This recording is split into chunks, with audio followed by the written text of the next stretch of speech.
জুলাই সনদের দাবিতে গত ২৪ ঘন্টার অধিক সময় ধরে শাহবাগ অবস্থান করছে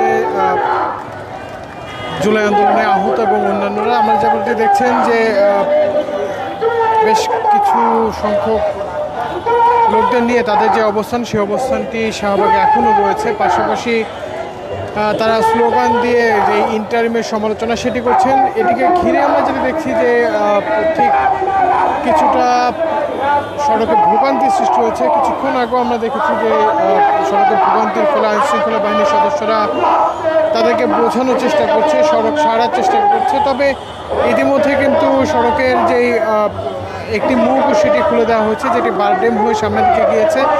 এর বাইরে যেটি দেখছি যে জুলাইয়ের যেই অবস্থান, যারা এখানে অবস্থান করছেন তারা প্রত্যেকে একটি বিষয় বলছেন যে তাদের দাবি জুলাই সনদ ঘোষণা না হওয়া পর্যন্ত তারা যে শাহবাগ অবস্থান সেটি ধরে রাখবেন। তবে আইনশৃঙ্খলা বাহিনীর সদস্যদের গতকালকে থেকে এখন পর্যন্ত যেটি দেখছি যে কোনো ধরনের এখান থেকে সরে যাওয়ার জন্য যে তাদেরকে বারবার অনুরোধ করা হচ্ছে, কিন্তু কোনো ধরনের অ্যাকশনের যে বিষয়টি সেটি এখন পর্যন্ত লক্ষ্য করা যায়নি।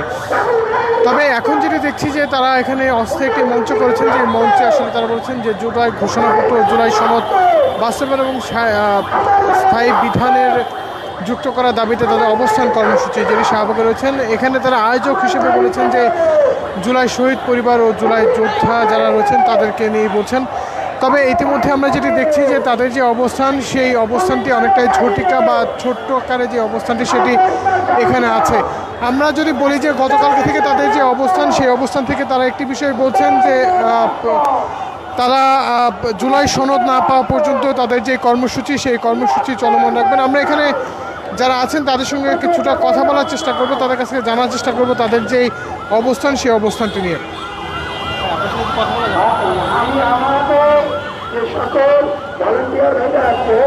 এখানে যারা সামনের সারিতে আছেন তাদের সঙ্গে আমরা কথা বলবো, তাদের কাছ থেকে জানার চেষ্টা করব যে আজকে তাদের যে কর্মসূচি, সেই কর্মসূচি সর্বশেষ কোন পর্যায়ে গিয়ে তারা আসলে কর্মসূচি দিয়ে সমাপ্ত করবেন।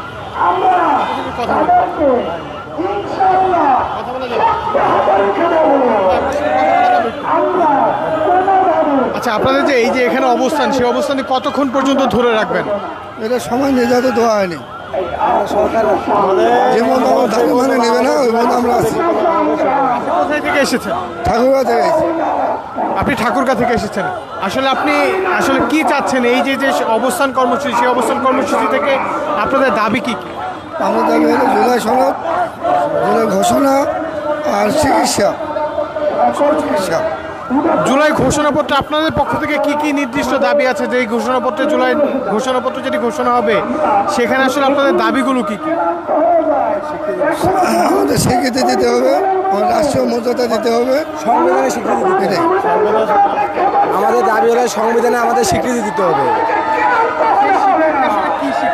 স্বীকৃতি আমাদের যাতে ভবিষ্যতে আমাদের কোনো সমস্যা না হয়, আমাদের জীবনের কোনো ঝুঁকিপূর্ণ না থাকে। আপনারা ভাবছেন যে আপনাদের ঝুঁকিটা আসলে আমাদের নিজের ঝুঁকি, আমাদের শারীরিক ঝুঁকি নিয়ে আমরা চিন্তা করতেছি। আমাদের মা বোনের সবারই ঝুঁকি, ওনার সাথে কথা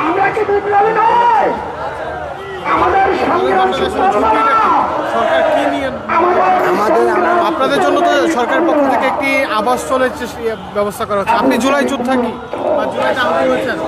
জি, সেক্ষেত্রে আপনাদের তো একটি আবাসস্থল দেওয়া হচ্ছে।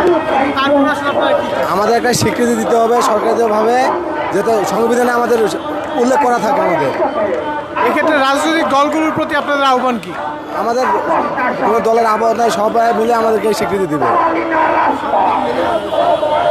মূলত আমরা যেটি দেখছি যে তারা যেটি বলছেন যে তাদের যে অবস্থান, সেই অবস্থান থেকে তারা বলছেন তাদের স্বীকৃতির বিষয়টি তারা বারবার এখানে বলছেন। তবে ইতিমধ্যে যেটি দেখছি যে তাদের অবস্থান, সেই অবস্থানটি অনেকটাই ছোট্ট আকারে তাদের এখানে সবাই অবস্থান নিয়েছেন। পাশাপাশি যেটি দেখছি যে এখানে এই সড়কে ভোগান্তির সৃষ্টি হয়েছে গতকাল থেকে, সেই ভোগান্তির ফলে কিছুক্ষণ পর পরে আসলে সাধারণের সঙ্গে তাদের যে বাক বিতরণ সেটি এখানে হচ্ছে। আমার কাছে মূলত এই ছিল এখন পর্যন্ত এখান থেকে সর্বশেষ। এছাড়া যে দেশের যে কোনো ধরনের রাজনীতি, বিনোদন, খেলাধুলা এবং আন্তর্জাতিক সংবাদ পেতে মানব জীবনের সঙ্গে থাকবেন। ধন্যবাদ সকলকে।